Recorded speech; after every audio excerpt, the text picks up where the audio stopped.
केंद्र सरकारच्या बैठकीत महाराष्ट्राबाबत चिंता व्यक्त करण्यात आलेली आहे। कॅबिनेट सचिवांनी 11 राज्यांच्या मुख्य सचिवांसोबत चर्चा केली।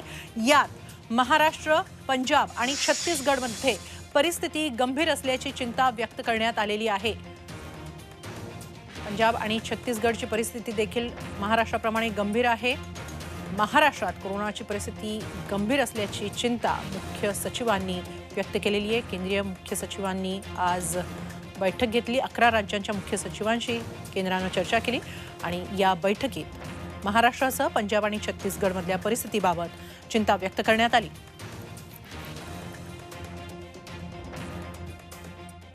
तर राज्यासाठी महत्त्वाची बातमी ही की मुख्यमंत्री उद्धव ठाकरे आज रात्री 8:30 वाजता जनतेशी संवाद साधणार आहेत। फेसबुक लाईव्हद्वारे ती जनतेशी संवाद साधतील। राज्यात कडक निर्बंध लागू होण्याची शक्यता आहे। संध्याकाळी मुख्यमंत्र्यांनी सचिव आणि अधिकाऱ्यांबरोबर चर्चा केलेली आहे। बैठक झाल्यानंतर रात्री 8:30 वाजता मुख्यमंत्री जनतेला संबोधित करणार आहेत। कोरोना रुग्णांची वाढती संख्या लक्षात घेता राज्यात कडक निर्बंध लागू करण्याची घोषणा मुख्यमंत्री आज रात्री करू शकतात।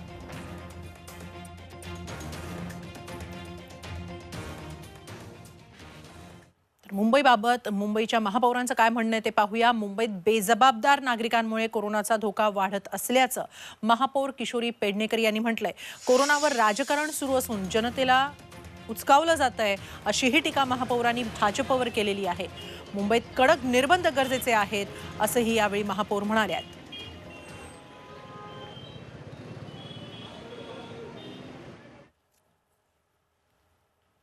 गेल्या मार्च पासून हेच बोलत आलो की सगळे मुंबईकर चांगलं पालन करतात, पण जे बेदिक्कत म्हणतात ना, म्हणजे बेजबाबदार काही त्यांना पडलेली नसेल ते लोक मात्र ह्या सगळ्यांना त्रासदायक ठरत आहेत आपल्याला। आणि अशा वेळेला जर अशी लोक हे करणार असतील तर कडक निर्बंध होणं गरजेचं आहे आणि ती मला वाटतं कडक निर्बंधाकडे पावलं चाललेली आहेत। नाही, नुसतं सहन करणार नाही, आम्ही याव करणार नाही, आम्ही ताव करणार नाही चालणार। जमिनीवर उतरून काम करताय का? मंदिराच्या मंदिरं भरून जात आहेत, मस्जिदच्या मस्जिद भरून जात आहेत। मुंबईत कडक निर्बंध गरजेचे आहेत असं महापौर म्हणालेले आहेत मुंबईच्या। तर पुण्यामध्ये कडक निर्बंध उद्यापासून लागू होत आहेत। पुण्यामध्ये उद्यापासून पुढील 7 दिवस हे कडक निर्बंध लागू करण्यात आलेले आहेत। कोरोनाच्या पार्श्वभूमीवर पुण्यामध्ये एक आढावा बैठक झाली आणि या बैठकीत हा महत्त्वपूर्ण निर्णय घेण्यात आला। पुण्यामध्ये संध्याकाळी 6 ते सकाळी 6 पर्यंत संचारबंदी असणार आहे। तर दिवसा जमावबंदीचे आदेश लागू करण्यात आले। पुण्यातील हॉटेल्स, बार, रेस्टॉरंट, आठवडी बाजारपेठ पुढचे 7 दिवस बंद असणार आहे। तर या नव्या निर्बंधांना भाजपनं विरोध दर्शवलाय। सर्व इटरीज, रेस्टॉरंट्स, बार हे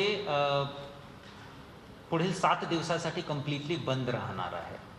मात्र पार्सल सेवा, होम डिलिव्हरी सर्व्हिस तिथे चालू राहणार आहे। मॉल्स आणि सिनेमा हॉल सुद्धा कम्प्लिटली या कालावधीमध्ये पुढील 7 दिवसासाठी बंद राहणार आहे। सर्व प्रकारचे जे धार्मिक स्थळ आहे ते सुद्धा पुढील 7 दिवसासाठी कम्प्लिटली बंद राहणार आहे। तसेच PMPMLची जे बस सर्व्हिस आहे तीही पुढील 7 दिवसासाठी पूर्णतः बंद असणार आहे। 2-3 गोष्टींमध्ये आमचा विरोध आहे। उगाच इकडं तिकडं फिरणाऱ्यांवर बंधन आणलं तर आमचं काही घेणं देणं नाही। आम्ही त्याला बरोबर आहोत, विरोध करू असं आता फिरता काम आहे, कारण परिस्थिती हाताबाहेर जाऊ लागली। वर्दळीच्या ठिकाणी उभं राहून माणसं नाश्ता करतात। मुंबईला तर खूप हॉटेल्स आहेत, रेल्वे असतात, एसटीवर असतात, उभं राहायचं, काय पाहिजे ते खायचं, पार्सल तर आहे। म्हणजे मग बसण्यामुळे जो वेळ जातो तो जाणार नाही आणि त्यामुळे हॉटेल्स पूर्ण बंद नाहीत। हॉटेलला उभं राहून खाण्याची व्यवस्था करावी। 1 तास 1.5 तास पुढे मागे केला तरी चालू शकतो आणि पार्सल मात्र आहे रात्री 10 पर्यंत ठेवावं। औरंगाबादमध्ये 10 दिवसात 300 बळी, केवळ 24 तासात जातोय रुग्णाचा जीव। कोरोनाच्या नव्या स्ट्रेनची दहशत वाढली।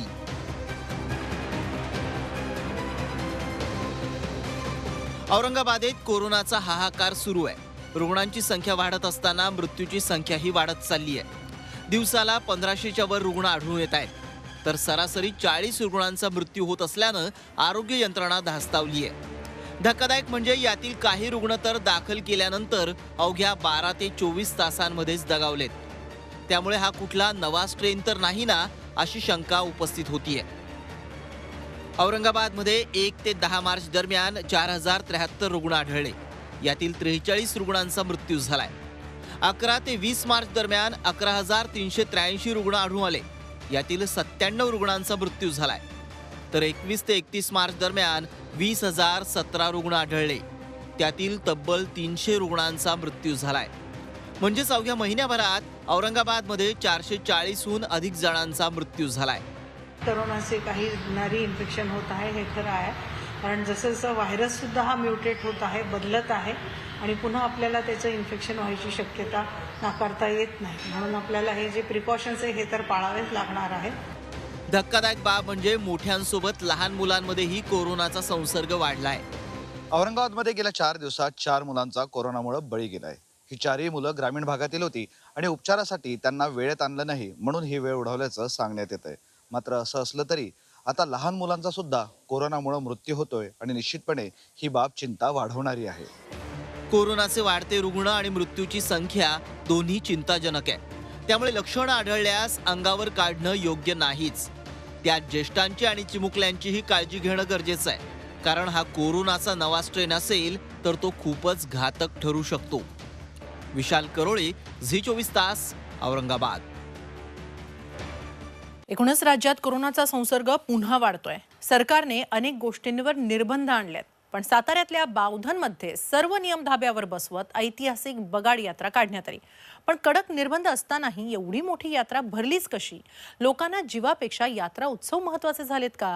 असे अनेक सवाल या निमित्तानं उपस्थित झालेत.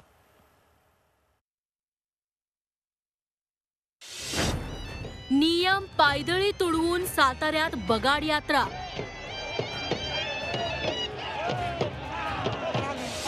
बगाड यात्रेला हजारो लोकांची उपस्थिती.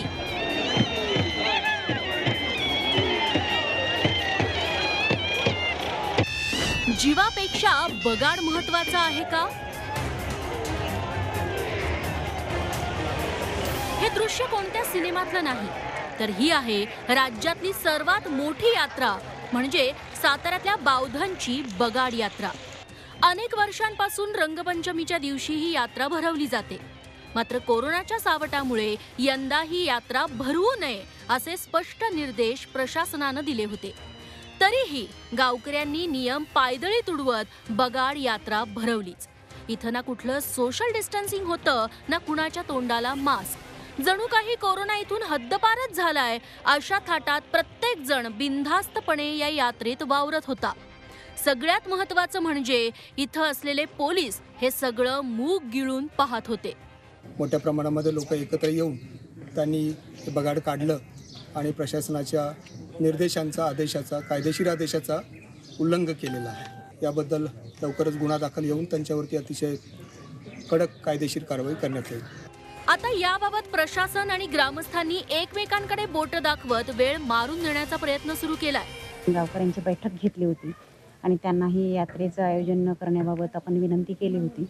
त्यावेळेस यात्रेमध्ये बैठकीमध्ये सगळ्यांनी सांगितलं की आम्ही कोणत्याही प्रकारची यात्रा भरवणार नाही आहे. आमची कोणतीही कमिटी इथं फॉर्म झालेली नाही आहे आणि शासनाच्या आदेशाचं आम्ही तंतोतंत पालन करू. प्रशासनाने पूर्णपणे परवानगी नाकारली होती.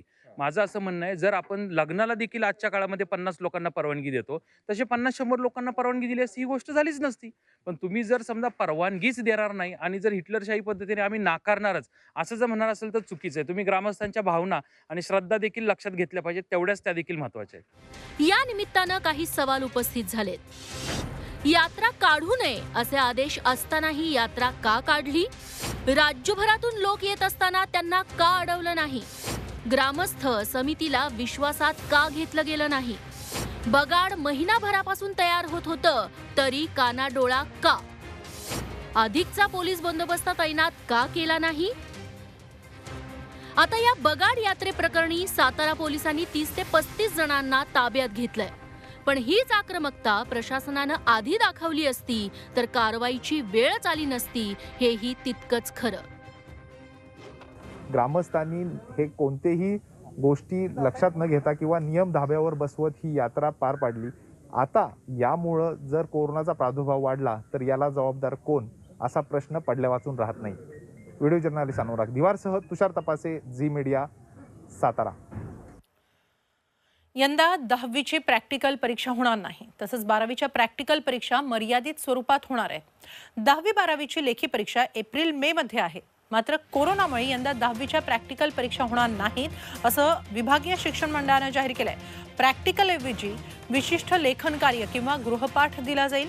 हे प्रॅक्टिकल 21 मे ते 10 जून दरम्यान शाळा विद्यार्थ्यांकडून जमा करते. दुसरीकडे 10वी 12वीची परीक्षा लेखी न घेता ऑनलाईन घ्यावी या मागणीसाठी मुंबईतल्या शिवाजी पार्क परिसरात विद्यार्थ्यांनी आंदोलन केलं. यावेळी पोलिसांनी काही विद्यार्थ्यांची धरपकड केली.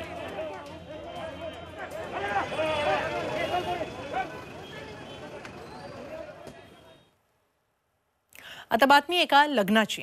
कोल्हापूरमध्ये सध्या एका लग्नाची चर्चा आहे. एकाच मंडपात असं काही घडू शकतं यावर विश्वास बसणं कठीण होतं, पण सत्यजित आणि मार्शा यांनी हे करून दाखवलं.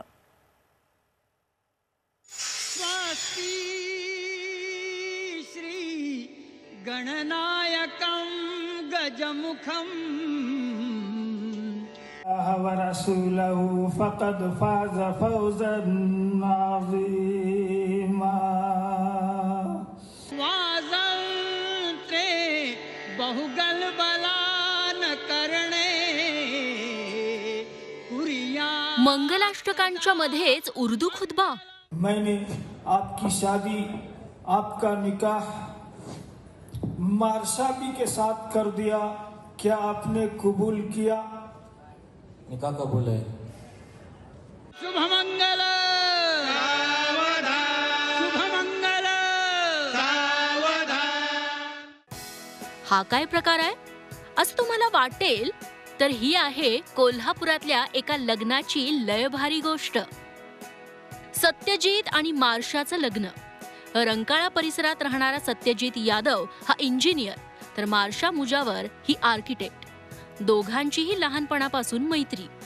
दोघांनीही लग्न करायचं ठरवलं. हिंदू मुस्लिम असं हे लग्न होतं, पण दोन्ही कुटुंबियांनी एवढा समंजसपणा दाखवला की एकाच मंडपात हिंदू आणि मुस्लिम अशा दोन्ही पद्धतीनं लग्न झालं. एकाच मंडपात पाहुण्या रावळांच्या उपस्थितीत मंगलाष्टकाही पडल्या आणि निकाह कबूलही झाला. मैंने आपकी शादी, आपका निकाह मार्शाबी के साथ कर दिया, क्या आपने कबूल किया? निकाह कबूल है. शुभ मंगल शुभ मंगल. आम्ही घरातल्या परवानगीशिवाय करणार नव्हतो. दोन्ही घरातल्या परवानगी घेऊनच आम्ही पुढे जाणार होतो. थोडं सोशल प्रेशर होतं, पण आई वडिलांनी आम्हाला साथ दिली, कारण आम्ही खूप चांगले ओळखत होतो. आम्हाला दोघांना त्यांनी बघितलेलं. सत्यजित आणि मार्शा हे वेगवेगळ्या धर्माचे. याची कल्पना मित्रमंडळींना आणि पाहुण्यांना होती, पण मंडपात असं दोन पद्धतीनं लग्न झालं हा उपस्थितांसाठी देखील एक आश्चर्याचा सुखद धक्का होता. आमचा निकाह पण झाला आणि मंगलाष्टका पण झाल्या आणि येणाऱ्या क्राऊडला ह्याची काय आयडिया नव्हती, म्हणून हे बघून सगळ्यांचं खूप पॉझिटिव्ह रिॲक्शन होतं. सगळ्यांना फार आवडलं. आम्हाला माहीत नव्हतं की एवढं लोकांना हे लोक हे अप्रिशिएट करतील. आमच्यासाठी एवढं हे बिग डील नव्हतं, पण केल्यानंतर आणि लोकांचे रिॲक्शन्स बघून आम्हाला असं वाटलं की आम्ही काहीतरी फार वेगळं केलंय. एकाच मंडपात असं हिंदू मुस्लिम अशा दोन्ही पद्धतीनं लग्न होऊ शकतं. ही नवी प्रथा शाहू महाराजांच्या कोल्हापुरात घडली. कौतुक या दोन्ही कुटुंबांच्या समंजसपणाचं. हाच तो खरा हिंदुस्थान. प्रताप नाईकसह ब्युरो रिपोर्ट, झी 24 तास, कोल्हापूर. पानशेत जवळ खडकवासला धरणाच्या बॅकवॉटरमध्ये कार कोसळून एकाच कुटुंबातील चौघांचा मृत्यू झालाय. मृतांमध्ये 3 मुली आणि आईचा समावेश आहे. पानशेत जवळील पुणे पानशेत रस्त्यावर खडकवासला धरणाच्या पाणलोट क्षेत्रात एक सँट्रो कार कोसळली. या कारमधून एकाच कुटुंबातील 5 जण प्रवास करत होते. कार चालक वडील विठ्ठल केशव बुकुले यांना पोहता येत असल्यानं ते खोल पाण्यातून पोहत तीरावर आले, त्यामुळे त्यांचे प्राण वाचले. मात्र त्यांच्या 3 मुली आणि पत्नीचा बुडून मृत्यू झाला. मुंबईत भेसळयुक्त दुधाचा पर्दाफाश करण्यात आलाय. दुधाच्या पिशव्यांमध्ये दूषित पाण्याची भेसळ करून त्याची विक्री करणाऱ्या टोळीतल्या एकाला गुन्हे शाखेनं अटक केली आहे. या टोळीतील एकाला पोलिसांनी पकडलेला आहे. पोलिसांनी त्याच्याकडून 122 लिटर भेसळयुक्त दूध जागीच नष्ट केलं. दहिसर पूर्वेला लिंगरोड चाळीतील खोलीमध्ये भेसळयुक्त दूध तयार केलं जात होतं. दुधाच्या पिशव्या फाडून त्यातून काही प्रमाणात दूध हा आरोपी काढून घेत असे. त्यानंतर त्या पिशवीत पाणी मिसळून ते स्टोव किंवा मेणबत्तीच्या साहाय्यानं पुन्हा जोडत होता. त्या आरोपीला अटक करण्यात आलेली आहे. छत्रपतींचा विचार म्हणजे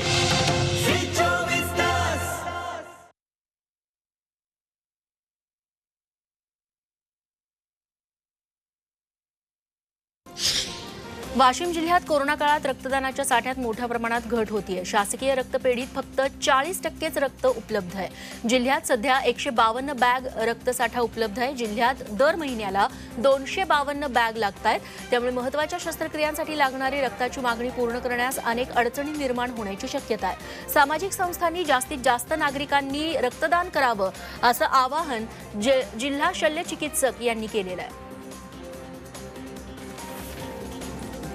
राज्यात कोरोना रुग्णसंख्या वेगानं वाढत असताना बेड्स आणि ऑक्सिजन पाठोपाठ रक्ताचाही तुटवडा जाणवू लागलाय.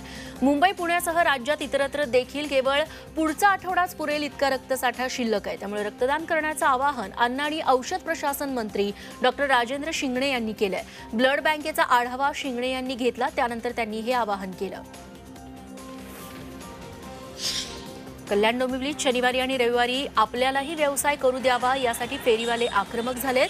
महापालिका आयुक्त डॉक्टर विजय सूर्यवंशी यांनी वीकेंडला अत्यावश्यक सेवा वगळता सगळे व्यवहार बंद ठेवण्याचे आदेश काढले होते. मात्र व्यापाऱ्यांच्या विरोधानंतर गुरुवारी सुधारित आदेश काढण्यात आले. त्यात फेरीवाले हातगाडी विक्रेत्यांवरती बंदी कायम ठेवण्यात आली आहे. त्यामुळे आता फेरीवाल्यांनी आंदोलनाची हाक दिली आहे. माजी क्रिकेटपटू विनोद कांबळी यांना आज कोरोनाची लस घेतली. बीकेसी इथल्या जम्बो कोविड सेंटरमध्ये जाऊन त्यांनी कोरोना प्रतिबंधक लस टोचून घेतली. विनोद कांबळी 49 वर्षांचा असल्यानं त्यांनी ही लस घेतली. त्याबाबत त्यानं फेसबुकवर पोस्ट केली आहे. बॉल लागला तर दुखतं, मात्र कोविडची लस जराही त्रासदायक नसल्याचं त्याने या पोस्टमध्ये म्हटलंय. कोविड वॉर्ड प्रतिबंधित क्षेत्र असतं हे माहीत असतानाही हिंगोली जिल्ह्यात रुग्णांना डबे पुरवले जातात. हा धक्कादायक प्रकार नेमका जिल्हाधिकाऱ्यांच्याच लक्षात आला. जिल्हाधिकारी रुचेश जयवंशी यांनी जिल्हा रुग्णालयाला सरप्राईज व्हिजिट दिली, तेव्हा हे सगळं उघड झालं. त्यानंतर रुग्णांच्या 10 नातेवाईकांना तातडीनं कोरोना केअर सेंटरमध्ये क्वारंटाईन करण्यात आलं. कडक उपाययोजना करण्याचे आदेश जिल्हाधिकाऱ्यांनी दिलेत. विठू माऊलीचा गजर म्हणजे